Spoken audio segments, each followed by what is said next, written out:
દાંતીવાડા ડેમમાંથી પાણી છોડાયું। બનાસકાંઠા જિલ્લાની જીવાદોરી સમાન દાંતીવાડા ડેમ ભરાઈ જતા આજે ડેમમાંથી 2000 ક્યુસેક પાણી છોડવામાં આવ્યું છે। બનાસ ડેરીના ચેરમેન અને ગુજરાત વિધાનસભાના અધ્યક્ષ શંકરભાઈ ચૌધરીની અધ્યક્ષતામાં તેમના હસ્તે વિધિવત રીતે વાજતે ગાજતે બનાસ મૈયા કી જયના જયઘોષ સાથે ડેમનો દરવાજો ખોલી ડેમમાંથી 2000 ક્યુસેક પાણી છોડવામાં આવ્યું હતું।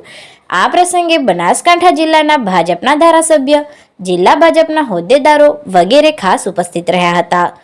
ડેમમાંથી પાણી છોડવામાં આવતા પ્રજાની સલામતી અને તકેદારીના ભાગરૂપે દાંતીવાડા ડેમ પર ચુસ્ત પોલીસ બંદોબસ્ત ગોઠવી દેવાયો હતો અને જિલ્લા કલેક્ટરના જાહેરનામાને ધ્યાનમાં રાખી ડેમ વિસ્તારમાં લોકોની અવરજવર પર પ્રતિબંધ લગાવી દેવાયો હતો।